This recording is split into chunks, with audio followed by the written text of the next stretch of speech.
Now I'm going to wait for this area to dry. I'm not going to touch it. I'm going to let it sit. And as I'm waiting for that to dry, I'm going to start working on my branch and my snake and my hat. And then while I wait for the wash for my snake to dry, then I'll start working on the shamrocks down here. So we're literally working from top to bottom. I mean, what color do you want? What color do you want your snake to be? He doesn't have to be green. I just have him or her green specifically because it's March. So you choose. But I am going to continue my pull and drag technique on my branch. I'm thinning out my outline here. I don't want my outline to be super dark. So I'm literally thinning it out with my brush. You decide how you want your outline. It does not have to look like mine. That is okay. You don't even need an outline if you don't want one. This is just, I really want the really cute cartoony look today, so I'm really going for it. But yeah, that's a really cute way to add like a party effect, is that spatter. We haven't really done spatter. And that's also a way that you can use your fan brush. If you want to put your wash down, and then you can use your fan brush to kind of add some texture to your to your branch. You could do that if you want to. If you decide to do the fan brush, I would definitely wait until you get this layer of brown here, this thin layer of brown, dry. Because if you just go while it's wet, you're just going to be moving paint around. You're really not going to be creating a really strong texture. You have to wait until it's like a dry on dry technique. So we'll give it a minute. I'm going to start working on my snake, or my snake's body. And then I'll go back and I'll show you how to use the fan with the branch. Alright, so this surface is mostly dry now, so I'm going to show you how to kind of repeat this texture with the brown using your fan brush or a toothbrush, whatever you have available. You clean off your fan brush, get it nice and wet so you can actually see the brown in there. See that? And just feather that texture in. I mean, look at that. Isn't that cool? I love it. I absolutely love it. I don't mean to go Valley Girl on ya. I'm just super excited. I mean, look at how realistic that branch looks. It's so cool. So I'm going in at a slight curve when I'm doing this. I put a wash down, and then now I'm using a dry on dry technique with heavy paint, very little water, and I'm literally stroking this texture of the tree bark into my branch using like slight curls. And it's beauteous. I love it. So now while that's drying, I'm going to go back to doing my snake. And once my snake's dry, you can use that dry on dry technique on top of your wash to create your patterns. So while we wait for this area to dry, let's finish working on our snake area. Let's continue our drag and pull technique by outlining the areas of our snake, and then using a damp brush, clean damp brush, to drag that color in towards the body. Now I'm going to just add a drop of green because it looks like I have green in lime green and this yellow here. So I'm just adding drops of green here, switching between these two brushes, working one section at a time. So let's use a damp brush with a dot of brown to get a tan kind of color for our hat here. I really want kind of like a tan hat. I'm only using a dot of brown. My brush is decently damp to kind of thin out this brown color.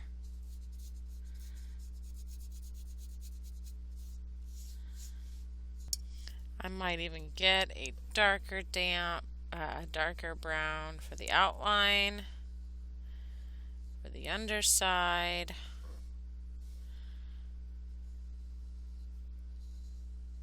Kind of make it pop.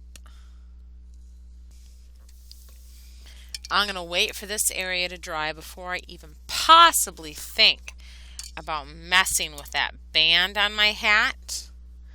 But I am going to take this brown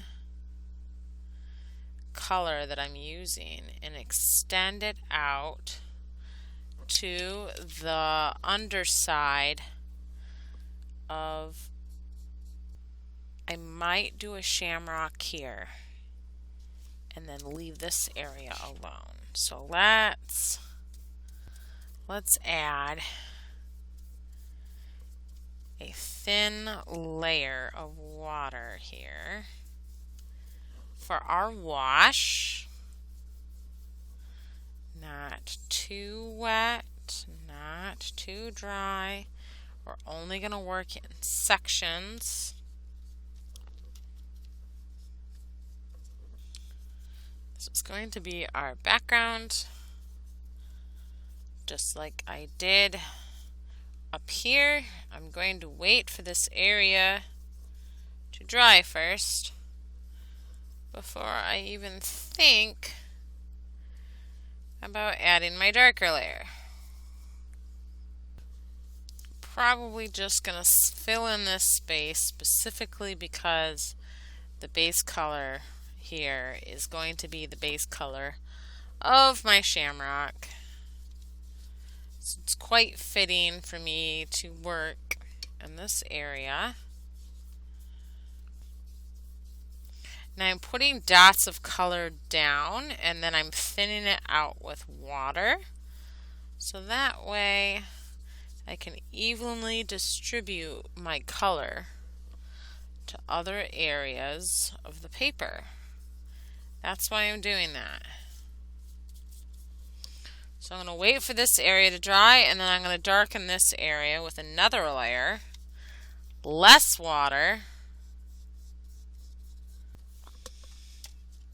Alright, so this is dry enough. But this time I'm going to switch out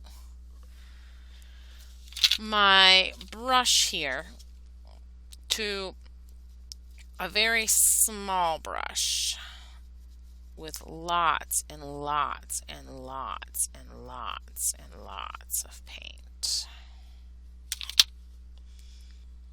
I'm freestyling my shamrock. If you wanted to do this in pencil first, that is totally up to you.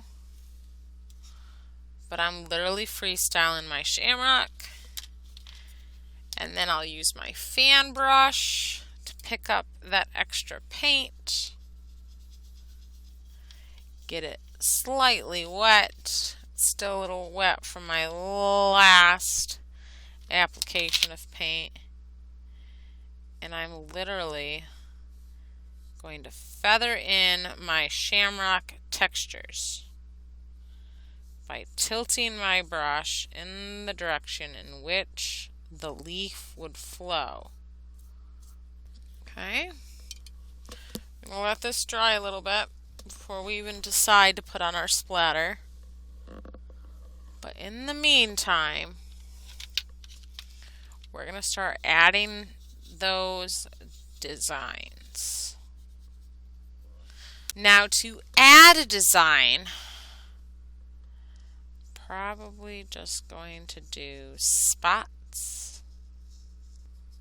But to add in a design, you are going to use a mostly dry on dry brush, one that's not super wet, but you want it to be wet enough to pick up some paint. You might have to revisit this area. And you're literally adding another layer of paint on top of what you have for your snake's body. We do this while the paint is dry, specifically because if we do it while the paint is wet, we're just going to move colors around, or not even colors around, we're just going to move the paint around, and there's no going to be increase in intensity or darkness. There's no distinguish between light or dark. It's literally you're moving a puddle of paint around on your paper. We don't want to do that. We want our color to speak for itself. So we're going to give it a chance to do that by giving it a dry surface to stick to. See here, I'm moving just paint around.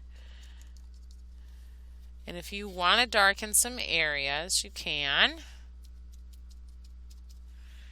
I'm literally darkening parts of my spots to kind of give it kind of a painterly effect here. You don't have to if you don't want to. But when you're done, you should be able to add an additional layer of dark paint to your shamrock. This will give you the opportunity to distinguish texture on your shamrock. Super exciting. And same thing, you're just adding a layer of paint on top of that dry surface to get your shamrock piece. Now, I am actually going to mimic what I have up here to kind of create a fading border around my shamrock. You don't have to do this if you don't want to. It's just, I think it looks kind of cool. But I'm definitely going to have to darken up my paint on these edges here to help distinguish that this border is not part of my shamrock. It's to help my shamrock pop. So bear with me here as I put more watercolor on my brush. Alright, so this area needs to dry before I even think of spatter. Let's go back and do our eyes, our band, and the rest of our tail. And for the eyes, you want a super dry brush, but you want it just very, very small amount of wet. Small amount. In fact, I'm going to wipe off some of my extra water because I don't want my watercolor in my eyes to splooge everywhere. I'm literally going to dab this in here If I had a smaller